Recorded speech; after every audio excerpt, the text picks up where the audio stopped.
In lesson number 2, we're going to look at how the heart is at the center of what we feel, and why the heart since ancient times has been considered actually as the brain, that the heart is the brain. It was Candace Pert in the 1970s who discovered the opiate receptor site that shed light on how chemicals interact and affect the body. The body produces its own opiates called endorphins. These endorphins, also called neuropeptides, are strings of amino acids. Endorphins provide the feelings of bonding and closeness, connection in relationships. They're the happy molecules. Candace Pert coined the phrase molecules of emotion.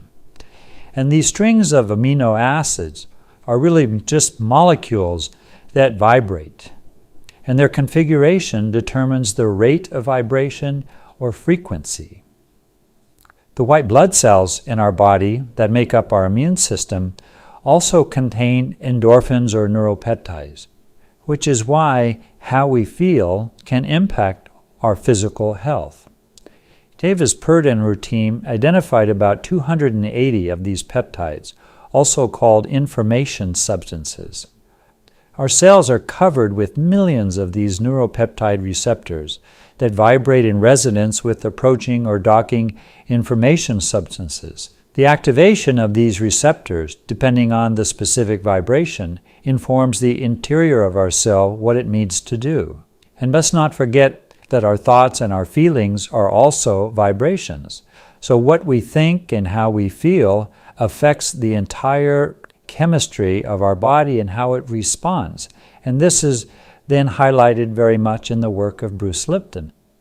It makes sense, for example, if we're trying to achieve something or we're trying to improve a relationship, but underneath the surface, all of our cells are vibrating with the resonance, let's say, of low self-esteem, not believing in ourselves, not believing that we can be successful, then through these neuropeptides, all of our cells are vibrating and all of our cells are reacting in that same way. So how could we then attract the very things that we want to manifest? Now, Candace Pert also showed that our heart contains all of these neuropeptide receptor sites in the body, that all of the neuropeptides that are in the brain are also in the heart. And as we've learned from the Institute of HeartMath, the information is really flowing from the heart to the brain. Candace Pert mapped out these ganglia of nerves that come out from the spinal cord and come together to innervate the different organs. For example, in the heart, we see that the nerves that come together innervate both the heart and the lungs. And this also contains all these neuropeptide receptor sites, so that the heart, because it contains all the neuropeptides in the body, whenever there is another area in the body that is feeling happy, well, the heart feels that, and then the heart is happy. And at the same time, if there is another area in the body that is feeling stressed, then the heart also feels that. These various nerve ganglia are also found in what is commonly referred to as the area of the root chakra. And here we see these pelvic nerves come out and they're innervating the organs associated with the root chakra. And so because the heart has all of the neuropeptide receptors, when we are operating from an emotion that it is more specific to the root chakra, well, the heart also feels that. So in effect, we can ask the heart how our other chakras, how our other organs are feeling. And here we have the pelvis chakra and the solar plexus chakra and the chakra that is associated with the throat. I'd like to share a personal story because it highlights my experience of how I came about to really understand how these different chakras operate together. It all started back in the early 90s, and I had just gone through a divorce and was separated from my children. And as a result, I was feeling a lot of financial stress and personal stress being separated from my kids. And one day, I woke up with this excruciating pain in my sides. And I had no idea what it was, but I was doubled over in pain. So I drove myself to the nearest emergency room. And the doctors there examined me and did some tests. And came back later and said, well, we're not really sure because there is no conclusive test for this, but we suspect you're having an appendicitis. So what we'd like to do is schedule you for surgery tomorrow morning. And during surgery, if we find that it's not the appendix, well, we'll just keep removing organs until we find the culprit. Well, I'm just kidding, but that was how I felt about it. There was just no way I was going to go in and have that surgery. So on my way home, still in pain, I remember that a friend of mine had seen a Shaolin master and a Chinese energy doctor, and he had helped him in many ways. And they say that pain motivates us. Pain motivates us to do things that ordinarily we would not do. And so in this case, as skeptical as I was, my pain motivated me to call my friend and ask him for the number of this doctor, which he did. And I immediately called. I was still on the road, and the doctor answered the phone, and I described to him what was happening, and he said, well, just a minute. And he put me on hold, which seemed like for an enormous amount of time. But he came back, and he said, don't have the surgery. It's not your appendix. Well, I'm thinking to myself, how in the heck does he know that over the phone, right? What am I getting myself into? So the doctor says, come in and see me. I have one more appointment available. And it was like 7 o'clock at night. So I did a big U-turn. I drove around and I went to his office.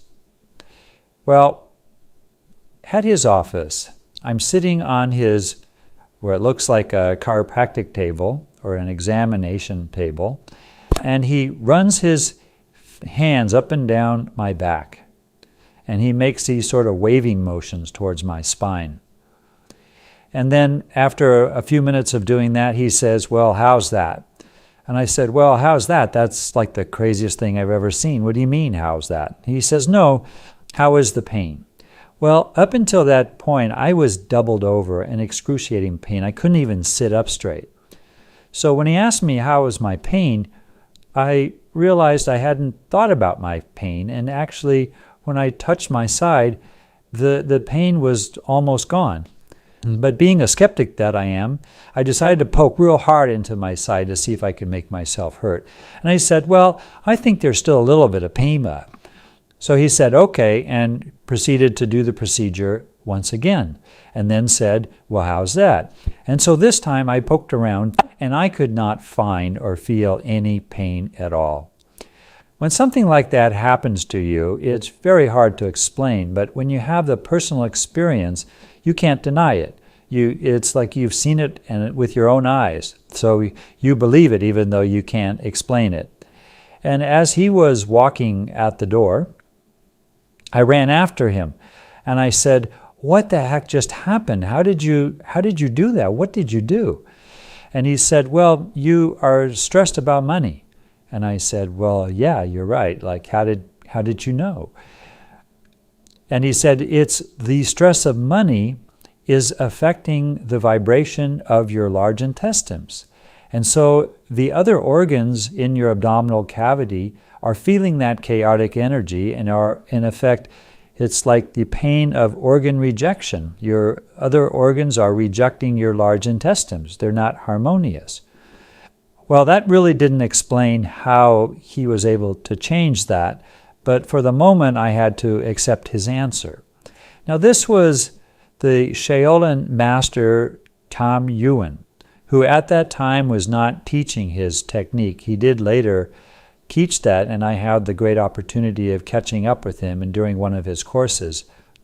It was years later that I realized what actually had happened, and that is what I would like to share with you now.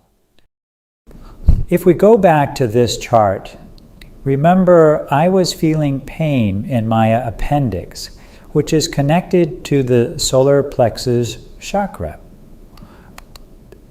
And that was my symptom. That was the issue that I was having. I came to see him because I was having pain in my solar plexus. There was something non-coherent. There was a vibration that was not harmonious in my solar plexus chakra. And he said that the problem is not actually coming from the appendix, but it is coming from the root chakra, or the large intestines.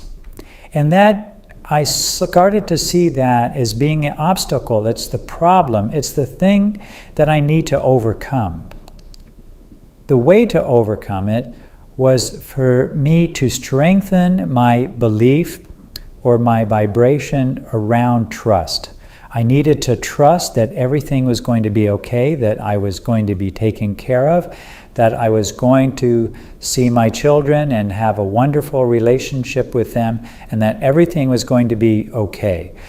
And that would change completely the vibration, that my neuropeptides were sending out all this chaotic energy, and I was operating from the root chakra, which is about fear. It's about fear of not being able to survive.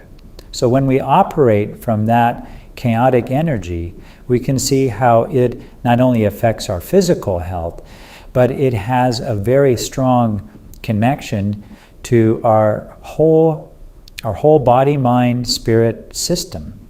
And what this taught me was that when we look at the symptoms in the way that the Chinese look at the body, is to find what is behind the symptoms. And so what I found is that actually I had a triangle. I had the solar plexus chakra, which was my issue, was my symptom, and I had the root chakra, which is the obstacle. It was the thing I needed to overcome. It was my challenge. It was actually also my opportunity for growth. And then the action, how to do that, was found in the crown chakra. So this was my first insight into issue, obstacle, and action, which was my first clue into the geometry that became the heart matrix that operates behind the scene of scalar heart connection.